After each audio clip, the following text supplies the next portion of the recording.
Дядя Андрій, а де твій цей бронежилет, скафандр, Все противогаз? в машине туда. Привет, друзья! Сегодня поговорим о штробах. Мы штробы режем очень часто, но очень мало снимаем об этом видео. Почему так происходит? Ну, на первый взгляд, наверное, кажется штроба достаточно простым элементом резки, и вроде бы ничего сложного в этом нет, но не тут-то было. Во-первых, есть разные условия выполнения этой задачи. То есть может быть чистовой вариант помещения при выполнении штроб, может быть черновой вариант, или мы его называем режим стройка. Второй момент. Штробы бывают абсолютно разного целевого назначения. Это могут быть пазы под электрику, это могут быть штробы под сантехнику, под отопление, под вентиляцию, под канализацию, да под что угодно. Даже под электронное табло вызова лифта или под кнопку лифта может быть. Но сегодня мы поговорим о штробах, которые предназначены для установки светильников в стенах. Поехали!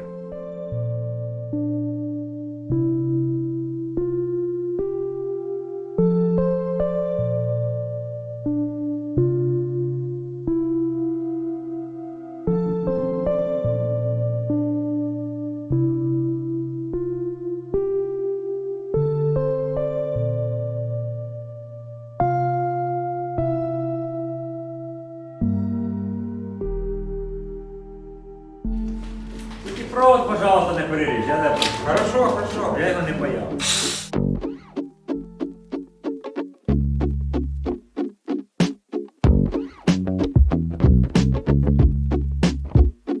Конкретно по этому объекту необходимо было выполнить 6 штроб под светильники. Эти светильники должны были быть установлены за подлицо со стеной. Соответственно, необходимо было выдержать те размеры, которые озвучил заказчик. Глубина была порядка 14 сантиметров. Размер геометрический, в принципе, я думаю, вам и не нужен. На самом деле, здесь просто схематически важно понять, как мы это выполняли. Мы взяли, вырезали прямоугольник и внутри еще сделали несколько параллельных линий для более простого выбивания отбойным молотком.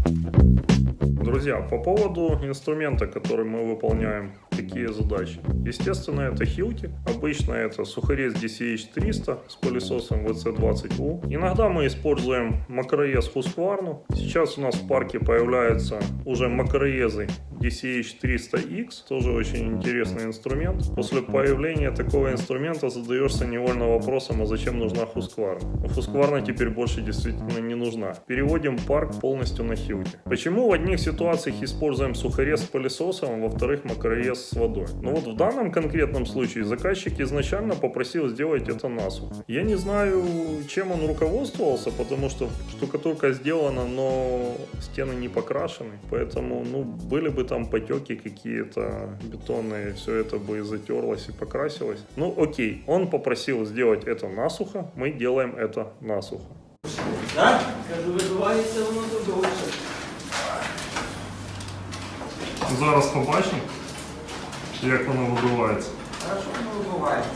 Отбойный молоток у нас, естественно, тоже Hilti. Слушайте, у нас все Hilti. Я думаю, для тех, кто смотрит нас уже давно, это не новость. У нас практически все Hilti, и это нормально, потому что я бывший сотрудник Hilti, мне очень нравится Hilti. И красный цвет, он со мной идет по жизни, наверное, поэтому Hilti еще долго будет в нашем парке безальтернативным лидером по инструменту, да и по расходнику. Друзья, теперь поговорим о скорости выполнения. Почему, к примеру, черновой вариант помещения подразумевает гораздо большую скорость выполнения таких вот штробочек? Да потому что ничего не нужно выклеивать. Ты просто становишься с инструментом и режешь. Режешь, бьешь. Этот мусор убирается только в конце рабочего дня, когда уже все штробы выбиты. Потому что важна на самом деле серийность. Мы об этом уже говорили несколько раз в видео. Поговорим еще раз. Когда есть серийность выполнения работ, есть большое количество в конце рабочего дня, есть более низкая себестоимость выполнения этих штроб. Если ехать выполнять такую одну штробу, она может стоить легко $100. Если таких штроб выполнять, допустим, 6, как в данном видео, цена немножко ниже $100 за штуку. Почему говорю цену в долларах? Мы живем в Украине, работаем за гривну, для ориентира, потому что не только наши ребята нас смотрят, я думаю, из других стран. Поэтому доллар такая более универсальная единица для сравнения цен. цен. Кстати, ребят, напишите, пожалуйста, в комментариях, вот просто для интереса, какую стоимость представляете себе вы в вашем отдельном регионе вот за выполнение одной такой штрабы, если, например, задача вырезать 6 штроб. И давайте опять же привяжемся к доллару, потому что ну так проще. Ну що? А ти казав, перекурити треба. 5 хвилин і все готово. А перекурити то треба, свіжий воздух, дим. Слушай, як Дід Мороз. Нормально. Сніга немає на вулиці, У нас завжди зима. а Діда Морози є у нас. А у нас завжди зима. Якщо насухо без води різати. Да.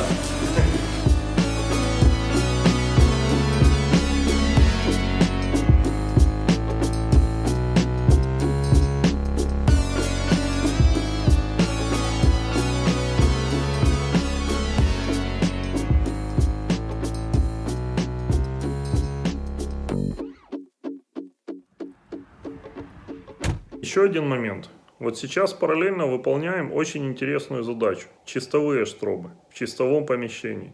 С мрамором, гранитом. Такая ювелирная работа. Я думаю, это мы обязательно тоже снимем на видео и вам покажем через недельку-две. И еще я думаю, что очень интересно будет сравнить эти два видео. Штробы, кстати, похожего размера. Вот сегодняшние штробы немножко менее глубокие. Там глубина около 5 сантиметров. Но это не важно.